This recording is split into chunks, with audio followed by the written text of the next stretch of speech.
ಎಲ್ರಿಗೂ ನಮಸ್ಕಾರ. Welcome back to my YouTube channel.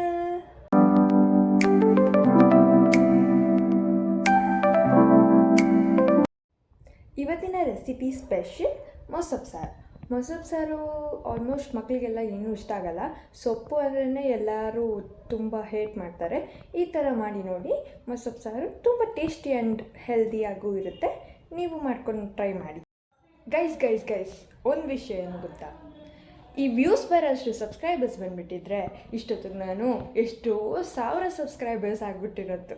Please do subscribe ಮಾಡ್ಕೊಳ್ಳೋದನ್ನ ಮರಿಬೇಡಿ. ಸೊ ಗೈಸ್, ಮೊದಲಿಗೆ ನಾನಿಲ್ಲಿ 3 ಥರದ ವೆರೈಟಿ ಸೊಪ್ಪನ್ನ ತೊಗೊಂಡಿದ್ದೀನಿ. ಮೆಂತ್ಯ ಸೊಪ್ಪು, ಪಾಲಕ್ ಸೊಪ್ಪು, ಸಬಾಕ್ಷಿ ಸೊಪ್ಪು.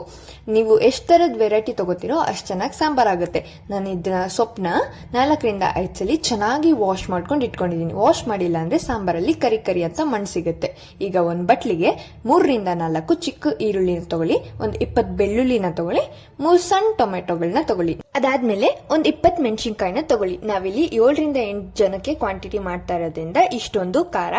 ನೀವು ಎಷ್ಟು ಬೇಕೋ ಅಷ್ಟು ನಿಮ್ಮ ಜನಕ್ಕೆ ತಕ್ಕಷ್ಟು ಮಾಡ್ಕೊಳ್ಳಿ. ಎಲ್ಲ ಇಂಗ್ರೀಡಿಯೆಂಟ್ಸು ಹಾಕೊಂಡ್ಮೇಲೆ ಒಂದು ಸ್ವಲ್ಪ ಕುಡಿಯೋ ನೀರು ಹಾಕೊಳ್ಳಿ. ಕುಡಿಯೋ ನೀರು ಮುಳುಗುವಷ್ಟು ಹಾಕೊಳ್ಳಿ. ನೆಕ್ಸ್ಟು ನಾನಿಲ್ಲಿ ಚಿಕ್ಕ ಗ್ಲಾಸಲ್ಲಿ 2 ಗ್ಲಾಸ್ ಬೇಳೆನ ತಗೊಂಡಿದ್ದೀನಿ. ನೀರಲ್ಲಿ ಸ್ವಲ್ಪ ಹೊತ್ತು ನೆನೆ ಹಾಕಿದ್ದೀನಿ. ಈಗ ಒಂದು ಕುಕ್ಕರಲ್ಲಿ ನಿಮಗೆ ಸಾಂಬಾರ್ಗೆ ಎಷ್ಟು ನೀರು ಬೇಕಾಗುತ್ತೋ ಅಷ್ಟು ನೀರನ್ನ ತಗೊಂಡು ಕುದಿಯಕ್ಕಿಡಿ. ಚೆನ್ನಾಗಿ ಕುದೀತಿದೆ ಅಂದಾಗ ಬೇಳೆ ಹಾಕೊಳ್ಳಿ. ಬೇಳೆ ಬೇಗ ಬೇಯಕ್ಕೆ ಟಿಪ್ಸ್ ಏನು ಅಂದರೆ ಅಕ್ವಾಗಾರ್ಡ್ ನೀರು ಅಥವಾ ಫಿಲ್ಟರ್ ನೀರನ್ನ ಹಾಕೊಳ್ಳಿ.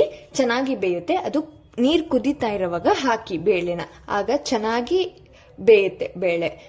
ಈಗ ಅರಿಶಿನ 1 ಚಿಟಿಕೆ ಅಷ್ಟು ಮತ್ತೆ ಎಣ್ಣೆ 1 ಡ್ರಾಪ್ ಹಾಕಿ ಅದು ಬೇಳೆ ಚೆನ್ನಾಗಿ ನೊರೆ ಎಲ್ಲ ಬಿಡಲಿ. ಒಂದು 5% ಅಷ್ಟು ಬೇಳೆ ಬೆಂದಿದೆ ಅಂತ ಗೊತ್ತಾದ್ಮೇಲೆ ನಾವಿಲ್ಲಿ ಸೊಪ್ಪನ್ನ ಹಾಕೊಳ್ಳೋಣ. ನಾವು ತೊಳೆದಿಟ್ಕೊಂಡಿದ್ದಂಥ ಎಲ್ಲ ಸೊಪ್ಪುಗಳನ್ನ ಚೆನ್ನಾಗಿ ಕುಕ್ಕರ್ಗೆ ಹಾಕೊಳ್ಳೋಣ. ಆ ಬಟ್ಲಲ್ಲಿ ಏನೇನು ಇಂಗ್ರೀಡಿಯೆಂಟ್ಸ್ ಇಟ್ಕೊಂಡಿದ್ವೋ ಅದನ್ನು ಕುಕ್ಕರ್ ಒಳಗಡೆ ಹಾಗೆ ಇಟ್ಕೊಳ್ಳೋಣ. ಅದನ್ನ ಬಟ್ಲಲ್ಲಿ ಇಡ್ದಿರ ಹಾಗೆ ಇಡ್ಬೋದಾಗಿತ್ತು. ಎಲ್ಲ ಮಿಕ್ಸ್ ಆಗಿಬಿಡುತ್ತೆ ಅನ್ನೋ ಒಂದೇ ಕಾರಣಕ್ಕೆ ಬಟ್ಲಲ್ಲಿ ಇಟ್ಟು ಕುಕ್ಕರ್ ಒಳಗಡೆ ಇಡ್ತಾ ಇದ್ವಿ. ಈಗ ಕುಕ್ಕರ್ಗೆ ಮುಚ್ಚಳ ಮುಚ್ಚಿ 2 ವಿಜಿಲ್ ಹಾಕ್ಸ್ಕೊಳ್ಳೋಣ.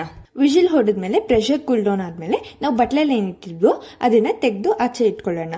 ಹಾಗೆ ಸೊಪ್ಪನ್ನೆಲ್ಲ ಒಂದು ತಟ್ಟೆಗೆ ಟ್ರಾನ್ಸ್ಫರ್ ಮಾಡ್ಕೊಳ್ಳೋಣ. 2 ಫ್ಯಾನ್ ಗಾಳಿಗೆ ಅಥವಾ ಗಾಳಿಗೆ ಹಾರಕ್ಕಿಡೋಣ. ಈಗ ನಾವು ಮಿಕ್ಸಿ ಜಾರ್ಗೆ ತುರಿದಿಟ್ಕೊಂಡಿರೋಂಥ ಕೊಬ್ಬರಿ ಹಾಕೊಂಡಿದ್ರಿ. ನೀವು ಕಟ್ ಮಾಡಿರೋ ಕೊಬ್ಬರಿನೂ ಹಾಕೋಬಹುದು. ಸ್ವಲ್ಪ ಜೀರಿಗೆನ ಹಾಕೊಂತಾ ಇದ್ದೀರಿ. ಬಟ್ಲಲ್ಲಿ ಇಟ್ಕೊಂಡಿದ್ದಂಥ ಈರುಳ್ಳಿ, ಟೊಮೆಟೊ, ಮೆಣಸಿನ್ಕಾಯಿನೂ ಹಾಕೊಂಡು ಚೆನ್ನಾಗಿ ರುಬ್ಕೊಳ್ಳಿ. ಮಸಾಲೆನೆಲ್ಲ ಬೇಳೆ ಮತ್ತು ನೀರಲ್ಲಿ ಕುಕ್ಕರ್ ಒಳಗಡೆ ಹಾಕೊಳ್ಳಿ. ಈಗ ಸೊಪ್ಪನ್ನ ತಗೊಂಡು ಮಿಕ್ಸಿ ಜಾರಲ್ಲಿ ತರಿ ಮಾಡ್ಕೊಳ್ಳಿ. ತುಂಬಾ ಜಾಸ್ತಿ ರುಬ್ಬಕ್ಕೆ ಹೋಗ್ಬೇಡಿ.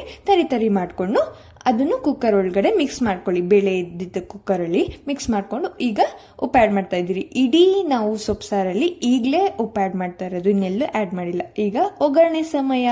ಒಗ್ಗರಣೆ ಚೆನ್ನಾಗಿ ಹಾಕಿ ಚೆನ್ನಾಗಿ ಕುದಿಯಕ್ಕೆ ಬಿಡಿ. ಅದು ಚೆನ್ನಾಗಿ ಕುದಿಬೇಕು. ಸಾರು ಚೆನ್ನಾಗಿ ಕುದ್ದಾಗೆ ಅದು ಅಳ್ಸಲ್ಲ. ತುಂಬಾ ಹೊತ್ತವರೆಗೂ ಚೆನ್ನಾಗಿರುತ್ತೆ. ಟೇಸ್ಟ್ ಮಾತ್ರ ಸಕ್ಕತ್ತಾಗಿರುತ್ತೆ. ನೀವು ಟ್ರೈ ಮಾಡ್ಕೊತೀನಿ ಅಂತ ಹೇಳ್ತಾ, ಸೊ ಗೈಸ್, ಟ್ರೈ ಮಾಡಿದ್ರಾ? ಹೆಂಗಿತ್ತು ಅಂತ ಕಮೆಂಟ್ ಮಾಡಿ ತಿಳಿಸಿ.